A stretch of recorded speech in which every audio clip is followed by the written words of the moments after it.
자, 안녕 얘들아. 하이터 원장쌤이야. 자, 오늘은 요 2026년 가천대 논술 가이드북을 분석을 해볼 건데, 일단 좀 보면서 공부하는 방향을 잡으면 좋을 것 같아. 자, 일단 한번 볼게. 뭐 대충 내용들은 알고 있겠지만, 일단 모집 전형의 모집 인원을 좀 보면은, 가천대는 늘 그래왔듯이 양론으로 제일 많이 뽑아. 이 보면은 1000명, 1009명이지. 학생부 우수자 전형이 400명 정도, 직윤이 300명, 그치? 바람개비 459. 이런데 이런 것들 다 포함해도 제일 많이 뽑죠. 그치? 그다음 수능도 어떤 전형별로 합치면은 1000명 정도 되지만 이제 가나다군으로 흩어져 있는 거고. 그래서 사실 많이 뽑아서 한번 해볼 만한 전형이라고 생각은 해. 자, 그런데 이제 오늘 분석을 잘 보면서 공부를 제대로 해야 되지. 자, 뭐 모집 단위별 뭐 인원수 이런 것들은 뭐 일단 넘어가고요. 자, 일단 문제 수도 다 알 거야. 그래서 국어가 인문계는 9개, 수학은 6개지. 그다음 반대로 그다음에 자연계는 6개, 9개. 각 문항당 시청식 줘서 150점을 주는 거고 850점은 기본 점수라는 거지. 빵점 받아도 850점인 거죠. 그다음에 고사 시간은 80분이고. 근데 여기에서 이제 한 합격선이 어느 정도 되느냐? 그럼 한 과에 따라 좀 다르지만 한 11개에서 12개 정도야. 물론 이제 부분 점수가 있으니까 쉽게 얘기하면은 110에서 120점 정도라는 거죠. 여기다 850점이 더해지게 되니까 한 960점에서 970점 정도가 합격선이 된다는 거지. 그래서 부분 점수 포함해서 한 3개 정도 틀리는 게 이제 좀 합격할 수 있는 기준이 될 거야. 자, 그리고 이제 어디에서 출제되었냐 이런 게 이제 중요한데요. 잘 보면은 뭐 1학년 국어에서 출제하겠다 이렇게 뭐 적혀 있지만 사실은 다 EBS야. 수학도 마찬가지고. 그래서 EBS 수능 특강, 수능 완성을 기준으로 해서 거기에서 약간 변형해서 출제가 된다. 그래서 선생님이 저번에 약수령 논술에 대한 어떤 공부법 이런 것들 영상을 하이탑 TV에 올려놨어. 다 봤겠지. 근데 혹시 필요한 사람은 다시 보면서 국어 공부 이렇게 하면 되겠구나. 또 수학 공부 이렇게 하면 되겠구나. 이렇게 해야 돼. 그래서 나는 우리 학원에 지금 수강하는 학생들이 다 붙었으면 좋겠거든요. 그리고 전에 보여줬듯이 붙을 수밖에 없는 이유, 합격할 수밖에 없는 이유, 해볼만 하다. 그지? 그래서 준비만 잘하면 할 수 있어. 자, 문제를 좀 분석해 볼 건데, 일단은 뭐 그런 거 보기 전에 수능 최저 기준은 알겠죠? 그래서 한 개가 뭐 3등급을 받아야 된다. 혹은 바이오로직스학과나 클라우드 공학과는 약간 다르지. 그지? 의대도 좀 다르고. 그래서 어쨌든 이런 수능 최저 기준도 이제 만족시켜야 되고 충족시켜야 되고 수능 공부법 영상도 있지. 사실 3등급을 받는 거는 선생님 크게 어려운 일이라고 생각 안 해요. 근데 선생님 수능 공부법 영상을 보면 알겠지만 그냥 뭐 예를 들어 내가 그냥 야 왜 3등급도 못 받아 이런 게 아니야. 3등급을 받을 수밖에 없는 근거들이 있는 거고 어떻게 공부해야 된다라고 선생님이 얘기해 준 게 있지. 그래서 그건 또 수능 공부법 영상을 보면서 보세요. 자, 이번 방학에 꼭 해야 될 게 있기 때문에 지금 분석을 하고 있는데, 자, 동점자 기준을 보면, 자, 논술에서는 이제 국어 성적이 우수한 사람, 인문계열은, 자연계열은 수학 성적이 우수한 사람을 1차로 뽑겠다. 동점자의 경우에는. 근데 이것도 또 동점이 나오게 되면, 논술 문항별로 만점이 많은 자를 뽑겠다. 이것도 동점이 나오면, 논술 문항별로 0점이 적은 자를 뽑겠다. 뭐라도 좀 써야 되지. 당연히 뭐라도 쓰겠지. 부분 점수라도 받아야 되니까. 자, 오늘 볼 제일 메인은 이 기출문제 분석이에요. 자, 기출문제를 이제 작년도 기출문제를 준 건데, 그치? 25학년도 논술고사 기출문제. 근데 이거를 보면 뭐 문제를 풀어보는 것도 좋지만 문제를 잘 못 푸는 게 너무 당연해요. 왜냐하면 너네는 이 지문들을 공부하지 않았잖아. 국어 지문들을. 그다음 수학 공부도 역시 잘 못 푸는 게 당연할 수 있어. 이유는 어디에 있느냐? 이유는 여기에 있지. 좀 문항 분석을 보면요. 자, 국어 인문 1번이야. 뭐 이상한 이런 글이 나와 있죠. 화작 관련된 글. 약간 뭐 문법 같기도 하고, 그죠? 근데 이런 글이 나와 있고, 이런 글에서 가의 해설사가 나의 자료를 찾아 활용할 방법을 정리한 것이다. 보기에 들어갈 말을 고르시오. 그래서 1과 2를 가리키며 한글 초성 점자의 저명과 제자 원리를 설명한다. 뭐 이렇게 있어요. 근데 여기다 이제 답을 쓰는 거지. 근데 중요한 거는 뭐 정답은 뭐 이런 식으로 간단하게 쓰게 돼. 자료 1, 자료 2, 뭐 이렇게. 여기 이제 자료 1, 자료 2 뭐 이런 식으로 쓰는 거지. 그렇지? 그러니까 뭔 논술이라고 보기도 어렵죠 사실. 그냥 단답형 문제. 근데 중요한 거는 여기 있는 거지. 자, 출제 근거는 EBS의 수능 완성이고요. 257쪽과 258쪽에 걸쳐서 이 지문이 있다라는 거야. 자, 2번 문제도 볼까? 자, 국어문항 2번 문제 뭐 이렇게 글이 쭉 나와 있어요. 뭔가 복잡해 보이지만 어쨌든 중요한 거는 수능 특강에 EBS에 183에서 187쪽에 있었던 거다라는 거야. 그치? 3번 문제도 당연히 마찬가지겠죠? 정답 쓰는 거는 되게 이런 거야. 그냥 정답은 이거야. 이 정답. 그렇죠. 그냥 B 이렇게 쓰면 되는 거지. A, B. 그래서 글 쓰는 게 중요하지 않다. 알겠지? 자, 또 3번도 봐보세요. 3번도 출제 근거는 이 복잡하게 생긴 비문학 지문이지만 문제 3번 여기네. 근데 이게 이제 문제 2번하고 같이 얽혀 있었던 거지. 그래, 아까 그거지, 그지? 자, 문제 4번 국제통화기금에 대한 얘기야. 역시 출제 근거는 EBS의 24쪽에서 31쪽.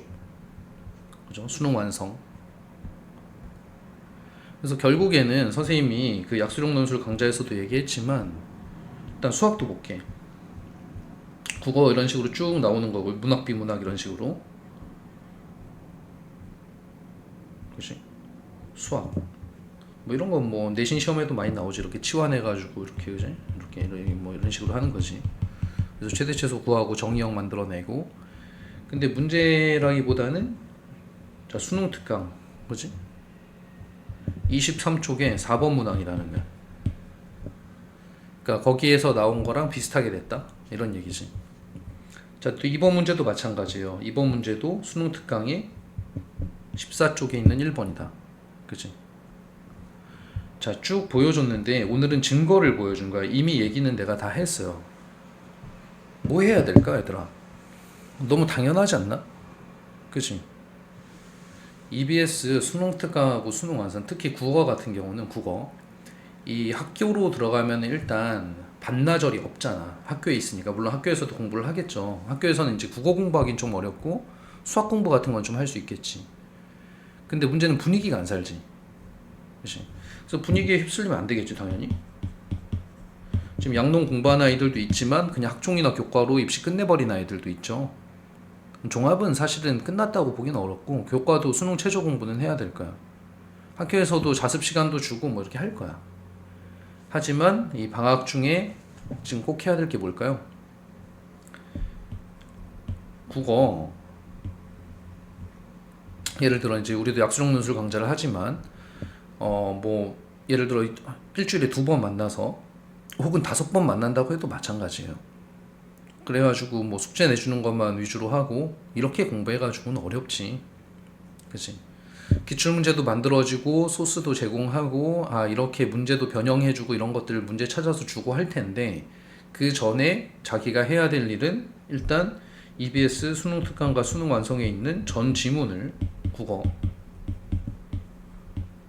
전 지문을 분석하고 이해하고 암기해야 되죠. 언제? 이번 방학에. 그래서 선생님 분석해놨지. 총 한 270개 정도의 작품들이 있고 하루에 한 8개 정도씩 하게 되면 30일 정도면 끝이 난다. 그렇지?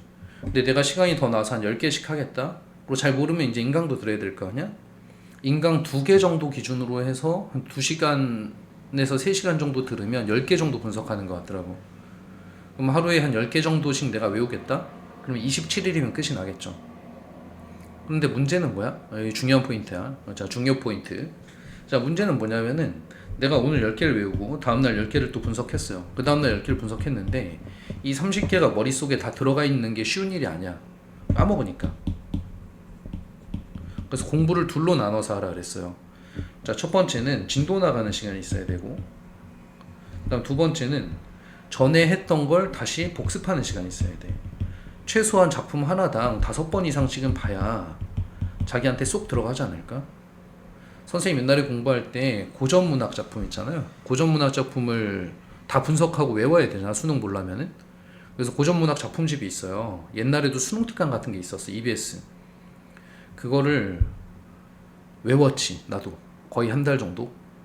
근데 선생님은 외우기 전에 항상 누적 복습법이라 그래서 뭐 내가 만든 건데 또 뭐 말로도 나와 있더라고. 난 이렇게 공부했다라는 거야 옛날에. 까먹으면 의미가 없는 거야.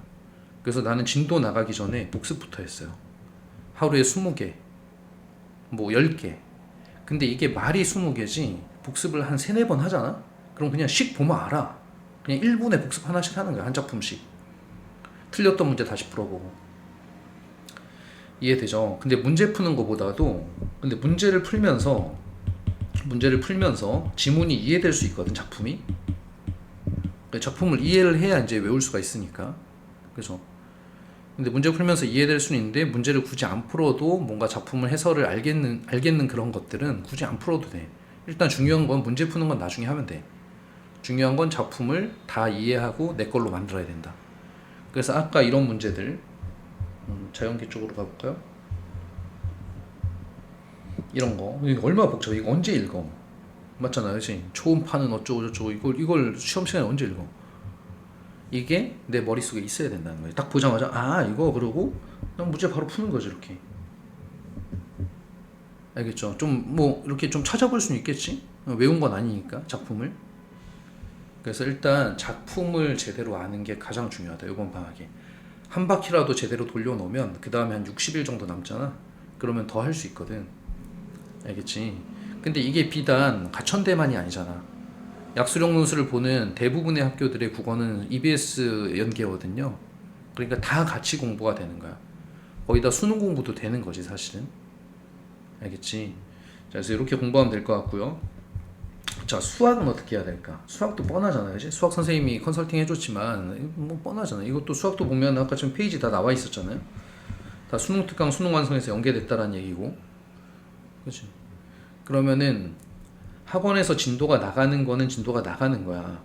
그래서 거기서 좀 더 개념을 잡아주고 이번에 리바이벌 반? 그렇지? 수원 수투. 그래서 정시와 그다음에 양론 전부 다 준비할 수 있게 수원 수투 지금 공부를 시작하고 있을 텐데 다시 개념을 찾아가고 심화 개념을 익히면서 이제 수능에 가깝게 공부를 하는 거지. 예전에는 내신 범위에 가깝게 공부를 했다라면. 그렇지만 그거는 그거대로 하는 거고 그 외에 자기가 공부해야 되는 시간이 있어요. 이미 다 배운 거잖아.